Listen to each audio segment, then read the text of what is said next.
ராஜா sir, சிறுபான்மையின மக்களுக்கு எதிராக தான் திமுக இருக்கா சார்? சார் 2000 இப்போ மோகன் சார் இப்போ முன்னாடி பேசணும் சொன்னாரு, நாங்க சிறுபான்மையின மக்களுக்கு எல்லாமே நாங்க செஞ்சிட்டோம், நாங்க தான் பாதுகாப்பு அரண் அப்படிங்கிறாங்க. அதிமுகவும் இதே தான் சொல்றாங்க. உண்மையிலே நாங்க தான் சிறுபான்மையின மக்களுக்கு பாதுகாப்பு அரண்ங்கிறாங்க. உண்மையிலே சிறுபான்மையின மக்களுக்கு பாதுகாப்பு அரண் யார் சார்? 2021ஆம் ஆண்டு உண்மையிலே சிறுபான்மைக்கு பாதுகாப்பு அரணா இவங்க இருப்பாங்கன்னு சொல்லி தான் கண்மூடித்தனமா ஓட்டு போட்டோம். அதுல எந்த மாற்று கருத்து கிடையாது. நம்முடைய மூத்த வழக்கறிஞர் அவர்கள் நான் கேட்கக்கூடிய சில 4 கேள்வி தான். இந்த கேள்விக்கு மட்டும் அவர் பதில் சொன்னா போதும். அதாவது யார் சிறுபான்மை சார்? சிறுபான்மை என்று சொன்னால் மொழியால் 6, மதத்தால் 7. இது எல்லா ஊர்லேயும் எது இப்போ கன்னியாகுமரியில் எடுத்துக்கிட்டீங்கன்னா கிறிஸ்டியானிட்டி அதிகம், அங்கே பெரும்பான்மை. நார்த் ஈஸ்ட் போயிட்டீங்கன்னா அங்கே இருக்கிற மக்களில் கிறிஸ்தவர்கள் அதிகம், அங்கே பெரும்பான்மை. அதனால எந்த ஒரு சமூகம் அதிகமாக இருக்கிறதோ அவர்கள் பெரும்பான்மை, கம்மியாக இருக்கிறது சிறுபான்மை. அது போகட்டும். ஆனால் இவர்கள் ஆட்சி அமைத்த பிறகு அருமையான நம்முடைய வழக்கறிஞர் அவர்கள் சொன்னது போல தேர்தல் வாக்குறுதி கொடுத்தார்கள். 4 ஆண்டுல எந்த தேர்தல் வாக்குறுதியுமே நிறைவேற்றப்படவில்லை. ஆனா எல்லாம் நிறைவேற்றிருக்குன்னு அதுல நான் இப்ப சொல்லக்கூடிய சில காரியங்களை அருமையான நம்முடைய வழக்கறிஞர் அவர்கள் எனக்கு அது பதில் இதே இடத்துல சொல்லுவார்கள். ஏன்னால் இது லைவ்ல போயிட்டு இருக்கனால எல்லாரும் பார்க்க வேண்டும். ஏன் என்று சொன்னால் இன்றைக்கு ஒரு சமூகத்தினுடைய அரசியல் அங்கீகாரம் ஒரு சமூகத்துக்கு முக்கியம் சார். முதல் இந்த ஆட்சி அமைந்த உடனே ஒரு சமூகத்துல 2 இஸ்லாமியர்களுக்கும் 2 கிறிஸ்துவர்களுக்கும் வாய்ப்பு கொடுத்தாங்க அமைச்சரவையில். அதுல ஒன்று பறிக்கப்பட்டது. ஒன்று நம்பர் 1 நோட் பண்ணிக்கோங்க. எப்படி இந்த சிறுபான்மை மக்களுடைய உரிமைகள் பறிக்கப்படுகிறது? 2 இஸ்லாமியர்கள் 2 கிறிஸ்துவர்களுக்கு வாய்ப்பு வந்தது அமைச்சராக. ஒன்று எடுத்துட்டாங்க, பறி போயிடுச்சுங்களா? 2வது, இப்ப இருக்கக்கூடிய 22 எம்பில எத்தனை பேர் கிறிஸ்துவர்கள்? ஒருத்தரும் இல்லை, அங்கே போய்விட்டதா? 3வது, நான் அழகாய் உங்களுக்கு இதெல்லாம் நமக்கு ஐயா இப்போ பதில் சொல்ல போறாங்க. அடுத்தது, இவர்கள் தேர்தல் வாக்குறுதியில் 492வது தேர்தல் வாக்குறுதி, நாங்கள் ஆட்சி அமைத்த பிறகு பட்டா இடங்களிலே வழிபாட்டு தலங்களுக்கு அனுமதி கொடுப்போம், NOC என்ற ஒரு இது. எத்தனை சபைக்கு இது வரைக்கும் NOC கொடுத்திருக்கிறாங்க? இந்த காலகட்டத்தில் அவர்கள் NOC வழங்கவே இல்லை. கன்னியாகுமரி மாவட்டமாக இருக்கட்டும், திருப்பூரா இருக்கட்டும், கோயம்புத்தூரா இருக்கட்டும், மாவட்ட ஆட்சியர்கிட்ட இருந்து NOC வாங்கவே முடியல. ஏன் வாங்க முடியவில்லை என்று சொன்னால் எந்த ஒரு ஆட்சியருமே ஒரு அதிகாரத்தில் இருக்கக்கூடிய ஒரு அமைச்சருடைய வார்த்தைக்கு ஈவன் ஒரு VO, தாசில்தார், RI கூட கேட்க மாட்டேன்றார் அமைச்சர். ஏன் என்று சொன்னால் அது ஒரு குடும்பம் ஆட்சி சட்டத்தில் குடும்பத்துக்கு தான் பயப்படுறாங்களே தவிர எந்த அமைச்சருக்கு இங்க பவர் இல்லை. ஒரு அமைச்சர் சொல்லி எந்த அதிகாரியும் கேட்கிற மாதிரி இல்லை, ஒரு இன்ஸ்பெக்டர் கேட்கிற மாதிரி இல்லை. அப்ப எதுக்கு அந்த துறைக்கு அமைச்சர் அல்லது எதுக்கு அந்த மாவட்டத்துக்கு அமைச்சர்? அப்ப எதற்காக எங்களுக்கு இப்ப நாகப்பட்டினத்துல சார் ஒரு 30,000 மக்களுக்காக ஒரு கல்லறை தோட்டம் இருக்கு. நன்றாய் புரிந்து கொள்ளுங்கள். அந்த கல்லறை தோட்டத்துக்கு அரசு நிதி ஒதுக்குறாங்க. காம்பவுண்ட் போடுறதுக்கு 33 லட்சம் போன பட்ஜெட்ல வருது. 33 லட்சம் நாகப்பட்டினத்துக்கு போயிடுச்சு. அங்க 30,000 கிறிஸ்துவ மக்களுக்காக கொடுக்கக்கூடிய ஒரு நிதி. ஆனால் அந்த கட்டிடத்தை ஆரம்பிக்கும் பொழுது, காம்பவுண்ட் கட்டுறதுக்கு ஆரம்பிக்கும் பொழுது ஒரு பாசிச அமைப்பை சேர்ந்த ஒரு சகோதரர் தடை செய்கிறார். அவரை சமாளிக்க முடியாமல் அந்த ஃபண்ட் மறுபடியும் சென்னைக்கு வந்துருச்சு திரும்பி. அப்ப இஸ்லாமியருக்கு கிறிஸ்துவ சிறுபான்மை மக்களுக்கு ஒதுக்கப்பட்ட நிதி எங்கே போய்விட்டது? அந்த 33 லட்சம் ஒரு காம்பவுண்ட் உங்களால கட்டி கொடுக்க முடியலையே. கன்னியாகுமரி மாவட்டத்தில் எல்லாமே குளிரூட்டப்பட்ட நல்ல வசதியோடு கூட இருக்கக்கூடிய தேவாலயங்களுக்கு அனுமதிக்காக 4 வருஷம் பல அமைச்சரை பார்த்தாச்சு, பல MLAக்களை பார்த்தாச்சு, பல துறையை சார்ந்தவர்களை பார்த்தாச்சு. உங்களால் ஒரு கலெக்டர் கிட்ட என் முன்னாடியே உட்கார வச்சு, நான் துறை சார்ந்த அமைச்சரை எல்லாரையும் முன்னாடியே உட்கார வச்சு பலமுறை கலெக்டர் கிட்ட, தாசில்தார்கிட்ட பேசியாச்சு. ஒரு தாசில்தார் ஒரு அமைச்சருடைய வார்த்தைக்கு கீழ்ப்படியவில்லை என்றால் இது திராவிட மாடல் அல்ல, விளம்பர மாடல். விளம்பரம் நல்லா இருக்குது, அப்ப இதை நம்பிதான் நாங்க எல்லாருமே ஓட்டு போட்டோமே தவிர இந்த விளம்பரத்தை இதை பண்ணி அதை பண்ணுவோம், அதை பண்ணுவோம், இதை பண்ணுவோம்னு சொன்னதுனால ஒரு தேர்தல் அருமையான நம்ம வழக்கறிஞர் நம்ம இது விளம்பர மாடல்னு ஒரு பக்கம் எடுத்துக்கிறதா இல்ல திட்டத்துக்காக நிதி ஒதுக்குறாங்க ஆனா செய்யலங்கும் போது அதுல ஒரு நமக்கு சந்தேகம் வருது. இல்ல கடன் வாங்கி நிதி ஒதுக்குறாங்க சார். எங்க சார் செஞ்சிருக்காங்க? இப்ப நிதி ஒதுக்கி இருக்கிறாங்கல்ல இவங்க பண்ற சார் 2 இருக்கு சார். ஒன்னு தானம், இன்னொன்னு தர்மம். 2த்துக்கு என்ன வித்தியாசம்னா தானம் திரும்பி வர்றது, பலனை எதிர்பார்ப்பது தானம். தர்மம் என்பது திருப்பி எதிர்வாய். இவங்க தானம் என்னன்னா 1000 ரூபாய் கொடுத்தேன் தானம், இதெல்லாம் ஓட்டா மாறும். பஸ்ஸுக்கு தானம், 1000 ரூபாய் மகளிருக்கு தானம், பள்ளி மாணவர்களுக்கு தானம், இதெல்லாம் இந்த தானம்லாம் எதுக்குன்னா அகைன் ரிட்டர்ன் வரப்போகுது. ஆனா தர்மம் பண்ற உங்களுக்கு திருப்பி ரிட்டர்ன் வராது.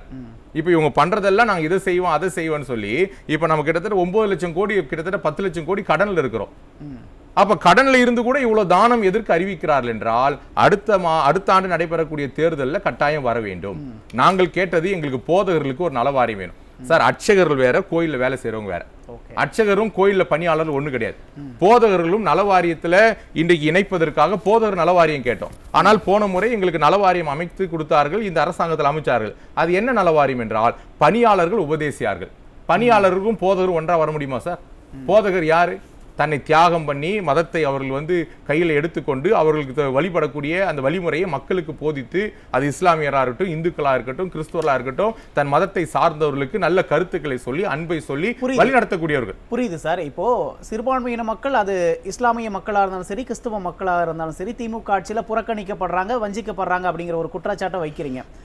ஏன் வைக்கிறாங்க அப்படின்னு ஒரு கேள்வி இருக்கு. இன்னொன்று, தடா ரஹீம் சார் சொன்னாரு, மேம் சொன்னாங்க, பாஜகவோட கட்டளைப்படி தான் திமுக செயல்படுது, அந்த காரணத்தினால தான் சிறுபான்மையின மக்களை வந்து இவங்க வஞ்சிக்கிறாங்க அப்படிங்கிற ஒரு குற்றச்சாட்டை வச்சாங்கல்ல, அது உண்மையா சார்? அது 100க்கு 100 உண்மை. ஏன் என்று சொன்னால், எல்லா இடங்கள்ல பிரச்சனை பண்ணக்கூடிய யாருதுன்னா நம்முடைய பிஜேபி நண்பர்களும் RSS நண்பர்களும் தான் பண்றாங்க. என்னுடைய கேள்வி என்னன்னா, சட்டம் ஒழுங்கை பராமரிக்கக்கூடிய வைத்திருக்கிற தமிழக முதல்வர், மாண்புமிகு தமிழக முதல்வர் அவர்கள் எதற்காக ஒரு அருமையான ஐயா அவர்கள் சொன்னது போல, ஒரு நம்முடைய ரஹீம் அண்ணன் சொன்னது போல, என்ன ஒரு சமூக நல்லிணக்கத்துக்காக ஒரு மாநாட்டுக்கு திருப்பரங்குன்றத்தில் கேட்கறாங்க? நல்ல காரியம் தானே? ஏன் ஒரு சமூக நல்லிணக்க மாநாடு 9ஆம் தேதி பர்மிஷன் கேட்கறாங்க? அந்த பர்மிஷன் ஏன் கொடுக்கல? இதே அத்துமீறி அவர்கள் RSSகள் அந்த கூட்டத்தை நடத்துவதற்கு அத்துமீறி போகிறார்கள். அதை நீங்கள் பார்த்து கொண்டிருக்கிறீர்கள். அப்போ ஒரு சமூக நல்லிணக்கம் உருவாக்க வேண்டும் என்று சொல்லி அதற்கு முன்னெடுக்கும் போது அந்த சமூக நல்லிணக்கத்திற்கு நீங்கள் வரவில்லையே. நான் கேட்கிற, ஒரு சபைக்கோ அல்லது ஒரு குறிப்பிட்ட இடத்திற்கு ஒரு பாசிச அமைப்பை சேர்ந்த யாரோ XYZ ஒரு தடை பண்றாருன்னா, ஒரு மனிதனை உங்களால சமாளிக்க முடியல. காவல்துறை உங்ககிட்ட தான் இருக்குது, மாவட்ட நிர்வாகம் உங்ககிட்ட தான் இருக்கு. எதுக்கு நீ இந்த சபைக்கு ஏன் பிரச்சனை பண்ற? ஏன் அவனுடைய மத வழிபாட்டு உரிமையை பறிக்கிற? இது ஜனநாயக நாடு. ஜனநாயக நாட்டில் எல்லாருக்கும் அவர்கள் உரிமை இருக்கிறது. ஆர்டிகல் 25 பிரகாரம் அவங்க மதத்தை வழிபடட்டும்னு சொல்லி ஏன் அரசு இந்த சிறுபான்மை மக்களுக்கு பாதுகாப்பு கொடுக்க மாட்டேங்குது? எதற்காக அவங்க பெரும்பான்மை மக்களுக்கு பயப்படுறாங்க? ஏன் என்று சொன்னால், சிறுபான்மை மக்கள் என்னைக்குனாலும் கண்ண மூடி நமக்கு ஓட்டு போட்டுருவாங்க. மேடம் சொன்னது போல, ஒரே ஒரு பிம்பம், இவங்க பிஜேபி வந்துச்சுன்னா உங்களால ஒன்றும் பண்ண முடியாது, இப்படி சொல்லி சொல்லி சொல்லி தான் ஏமாத்தி எல்லாரும் ஓட்டு போட்டார். ஆனால் இப்போ மக்கள் விழித்து கொண்டார்கள். இந்த 4 ஆண்டுகள்ல எங்களுக்கு தேவாலயங்களுக்கு அனுமதி கிடைக்கவில்லை, கல்லறைக்கு இடம் கிடைக்கவில்லை, கல்லறைக்கு காம்பவுண்ட் கட்டவில்லை, நலவாரியத்தில் போதர்கள் இணைக்கப்படவில்லை, இப்படி வரிசையாக சொல்லிக்கொண்டே போனால் 4 ஆண்டுகள்ல 492வது தேர்தல் வாக்குறுதி அது நிறைவேற்றப்படவே இல்லை. அந்த தேர்தல் வாக்குறுதியும் நம்முடைய மேடம் சொன்னது போல அது நீட்டு போலதான் இருக்குதா அல்லது என்னன்றது ரகசியமும் எங்களுக்கு தெரியல. ஆனால் வருகிற 2026ஆம் ஆண்டு கிறிஸ்துவ மக்கள் இதற்கான தக்க பதிலடியை எங்களுடைய உள்ளாட்சி அமைப்பா இருக்கட்டும், எதா இருக்கட்டும், அங்க கிறிஸ்துவத்துக்கு என்ன முக்கியத்துவம் நீங்க சொல்லுங்க பார்க்கலாம். என்ன முக்கியத்துவத்தை கொடுத்திருக்காங்க? 22 MP சீட்டு சார். 24 எத்தனை கிறிஸ்தவம் சார் இருக்காங்க? அரசியல்ல திமுக அரசு முக்கியத்துவம் தரல சார். இருந்த 2 இஸ்லாமிய 2 முஸ்லீம்ல எடுத்துட்டாங்களே சார். ஒன்னு இப்ப ஒன்னு தானே சார் இருக்குது. அப்ப எப்போ எங்களுடைய அரசியல் அங்கீகாரம் பறிக்கப்படுதோ அன்னைக்கே எங்க சமூகம் மறுக்கப்படுதுல, எங்க சமூகத்துக்குள்ள அநீதி இழைக்கப்படுதுல. அப்ப எப்படி இவங்க திராவிடம் என்ன சார்? எல்லாருக்கும் எல்லாம் தானே திராவிடம். ஆனா சமூக நீதி அரசுன்னு தானே சொல்றாங்க சார். அதான் சார், எல்லாமே வாயில சொல்றதுதான். வடை வந்து எண்ணெயில சுடணும், வாயில சுடக்கூடாது. ஓகே. ஆனா இப்போ தேர்தல் சமயத்துல பார்த்தோம்னு வச்சுங்களேன், நிறைய சிறுபான்மையின மக்களுக்கு நிறைய வாக்குறுதி கொடுக்குறாங்க. ஆனா ஜெயிச்சு ஆட்சிக்கு வந்த பிறகு பாத்தீங்கன்னா சிறுபான்மையின மக்களுக்கு எதிராக செயல்படுறாங்க. அப்படின்னா வெறும் வாக்கு வங்கிக்காக மட்டும்தான் சிறுபான்மையின மக்களை இவங்க பயன்படுத்துறாங்க. கட்டாயம் வெறும் வாக்கு வங்கிக்காக. பரவாயில்ல, பிஜேபி வந்து நம்மளை இன்னும் கொஞ்சம் டார்ச்சர் பண்றதோட ஏதோ அப்படின்ற மனநிலைமையில தான் இருக்கிறாங்களே தவிர, கொடுக்கப்பட்ட தேர்தல் அறிக்கைகள், அதாவது சர்ச் ரெனோவேஷனுக்காக ஒரு ஃபண்ட் ஒதுக்குறாங்க சார். ஒரு 6 கோடி ஒதுக்குறாங்க சார். தமிழ்நாட்டில் எத்தனை தேவாலயங்கள் இருக்கிறது? இவங்க ஒதுக்கப்பட்ட 6 கோடியை சில்லற எத்தனை தேவாலயத்தை புறணமைக்க முடியும்? 6 தேவாலயத்து தமிழ்நாட்டில் 6 தேவாலயத்தை புறமைச்சா போதுங்களா? கல்லறைக்கு நிதி ஒதுக்குறாங்க சார். கல்லறை வாங்க தமிழ்நாட்டில் 1 கோடியே 30 லட்சம். 38 மாவட்டத்தில் கல்லறை வாங்க இன்னைக்கு 1 ஏக்கர் கல்லறை நீங்க சிட்டியில் வாங்கினா என்ன ரேட் உங்களுக்கு தெரியும்? 1 கோடி 30 லட்சம் எப்படி சார் பத்தும்? யோசித்து பாருங்க. அப்ப இவ்வளோ காரியங்கள் இன்னும் எங்களுக்கு நெருக்கங்கள் தான் வந்து கொண்டே இருக்குதே தவிர, என்ன ஒண்ணு நாங்க வந்து அவன் வந்துடக்கூடாது, இந்த குழந்தைங்களை பயம்படுத்தி சாப்பாடு விட்டுவாங்களே அந்த மாதிரி அவன் வந்துருவான், இவன் வந்துருவான். இங்கதான் ஒரு அப்ப திமுக எல்லா தேர்தல் நேரத்திலும் என்ன சொல்லுது? பாஜக உள்ள வந்துரும் சொல்றதெல்லாம் இப்ப சிறுபான்மையின மக்களை திசை திருப்பி அவங்க ஓட்டை வந்து அப்படியே எடுத்து அவங்களுக்கு சார் உட்கார்ந்து அது வந்து ஏற்கனவே நம்முடைய திமுகவுடைய பொதுச்செயலர் இன்றைய அமைச்சர் சொல்லிருக்காரு. கிறிஸ்துவர்கள் ஒரு டிவில கூட நீங்க பாத்திருப்பீங்க, ஒரு ஏரியாவுக்குள்ள ஒரு ஓட்டு கேட்க போறாரு. ஓட்டு கேட்க கேன்வாஸுக்கு போக கொண்டிருக்கும்போது நம்முடைய துரைமுருகன் சார் அவங்க பொதுப்பணி நீர்வளத்துறை அமைச்சர் ஐயா சொல்லும்போது அவர் சொல்றாரு, எப்பா இந்த ஏரியாக்குள்ள போகாதப்பா, இதெல்லாம் கிறிஸ்தவன், இவன் நமக்கு தான் ஏன் போடுவான். அதாவது அந்த பிரச்சாரத்துக்கே உள்ள போல அவருடைய கணிப்பு என்னவா இருக்குது? வேலூர் மாவட்டத்துக்குள்ள போகும்போது அது எல்லாம் டிவிலுமே வந்தது. அவர் என்ன சொல்றாருன்னா, இந்த இதுக்குள்ள போய் கேன்வாஸ் பண்ணாத, இது எல்லாமே கிறிஸ்தவம்பா, நமக்கு கண்ணை மூடிட்டு போட்டுருவான்ப்பா. அந்த அளவுக்கு திமுகவுக்கு நம்பிக்கை எப்படி கிடைக்குது சார்? சார் என்ன எப்படி நம்பிக்கைனா சார், ஒரே ஒண்ணுதான் சார், இவங்க வந்து நாங்க வந்தா இதை செய்வோம்னு சொன்னாங்களா? ரெண்டாவது வந்து நாங்க வந்து அதாவது முகஸ்துதிக்காகலாம் சொல்லல, போன 10 வருட ஆட்சியில ஏறத்தாழ ஒரு 52 NOC கிடைச்சிச்சு சார். கோயம்புத்தூர்ல எல்லா இடத்துலயும் முன்னாள் உள்ளாட்சித்துறை அமைச்சர் வந்து போன் பண்ணாருன்னா உடனே வேலுமணி போன் பண்ணாருன்னா கிடைக்கும் சார். ஓகே. எடப்பாடியார் ஆட்சியில உடனே அனுமதிக்கு கொடுத்து கொண்டே இருந்தாங்க. அனுமதி ஃப்ரீயா நாங்க தேவாலயம் நடத்தினோம், கன்வென்ஷன் கூட்டம் நடத்தினோம், கைப்பிரதி கொடுத்தோம். இப்ப வெளியில போய் டாக்ஸ் கொடுக்க முடியல சார். இது எங்க அடிப்படை உரிமை. நாங்க பைபிள்ல இருக்கிற எங்களுடைய வாசகத்தை கையில கொடுக்க முடியாது, குச்சி உள்ள போட்டுறான், ஜெயில போடுறான், பாஸ்டர் அடைச்சிடுறான், அடிக்கிறான், ஜெயில போடுறான். இதெல்லாம் போன 10 வருஷம் நடக்கவே இல்லையே. விடுதலையோடு கூட செஞ்சாங்களே. ஓப்பன் மீட்டிங் எங்க நடந்தாலும் அனுமதி கொடுத்துருவாங்க, எங்க நடந்தாலும் கன்வென்ஷன் மீட்டிங் நடந்து கொடுத்துருவாங்க. இதுதான் சார் இன்றைக்கு நிலைமை. தொடர்ந்து பேசுவோம் சார். மேசாக் ராஜா சார், இப்போ சிறுபான்மையின மக்களுக்கு பாதுகாப்பு அரண்கிறது அது அதிமுகவும் சொல்றாங்க, திமுகவும் தொடர்ச்சியா சொல்லிட்டு தான். உண்மையில யார் பாதுகாப்பு அரணா இருக்காங்க?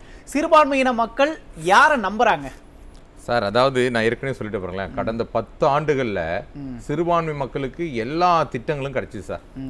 எல்லாமே வந்துச்சு சார். 10 ஆண்டுகள்னா அதிமுக ஆட்சியில.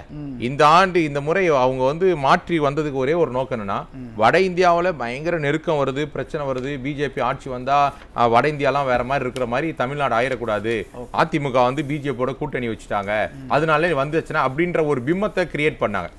அதுக்கு நம்பிதான் சார் எல்லாருமே போனதே தவிர, ஆனால் இவர்கள் வந்த பிறகுதான் இவருடைய சுயரூபம் வெளிப்பட்டது. சுயரூபம் வெளிப்பட்ட பிறகு மக்கள் யாரையும் ஏமாறதுக்கு, அது கல்வி நிறுவனமாக இருக்கட்டும், பள்ளிகளாக இருக்கட்டும், அல்லது தேவாலயங்களாக இருக்கட்டும், நான் சொன்ன எல்லா காரியத்திலையும் இவர்கள் ஒன்றையுமே செய்யவில்லை. அது 4 ஆண்டுகள்ல அப்படி செஞ்சது ஏதாவது இருக்குமானால் நான் அவரோடு நேரடியாக விவாதிக்க தயாராக இருக்கேன். அவர் எதுவா இருக்கட்டும், எந்த 4 ஆண்டுகள்ல சிறுபான்மை கிறிஸ்துவ மக்களுக்காக நாங்கள் இதை செய்திருக்கிறோம் என்று சொல்லி அவர்கள் நேரடியாக களத்துக்கு வந்தால் இதே விவாத மேடையில் நான் விவாதிக்க ரெடியாக இருக்கிறேன். தயார், விவாதிக்கட்டும், வரட்டும். நாங்க இதெல்லாம் செஞ்சிருக்கிறோம், இதெல்லாம் கொண்டு வந்திருக்கிறோம் அப்படின்னு சொல்லி தேர்தல் வாக்குறுதி என்னென்னதெல்லாமே கொண்டு வரட்டும். 500க்கும் மேற்பட்ட தேர்தல் வாக்குறுதி இருக்குது, அதுல எங்க தேர்தல் வாக்குறுதியும் கொண்டு வரட்டும். அப்ப நம்ம டைரக்டாவே பேசலாம். சிறுபான்மையின மக்களுக்கு கொடுத்த ஒரு வாக்குறுதி கூட திமுக நிறைவேற்றவே இல்லையா சார்? நிறைவேற்றவே இல்லை சார். ஒரு பிம்பம், இதை செய்வோம் அதை செய்வோம் அப்படி இப்படி. முதலமைச்சர் என்ன சொல்றாரு? 99% வாக்குறுதி நாங்க முடிச்சிட்டோம் அப்படின்னு தானே சொல்றாரு சார். சாரே நம்ம வக்கீல் சாரே சொல்றாரு, அதெல்லாம் சொல்றதுதான் அப்படின்றாரு. புரியுதுங்களா? அதாவது வந்து இப்போ எல்லாமே எப்படின்னா சார், இன்னைக்கு சட்டசபையில நம்முடைய முதலமைச்சர் பேசுறாரு, எதுக்கு சார் தமிழ்நாட்டில் இத்தனை கொலை நடந்திருக்குன்னு எதிர்கட்சி கேட்கும் போது, அங்க அப்போ 2016 நடக்கலையா, 15 நடக்கலையா? நானா சொல்லனா 15, 14, 16 நடந்தது இல்லை. இப்போ என்ன நடக்குது? இப்ப நம்ம ஆட்சியில இருக்கும்போது எந்த அளவுக்கு மக்கள் இன்னைக்கு சார் ரோட்ல போட பயப்படுறாங்க சார்.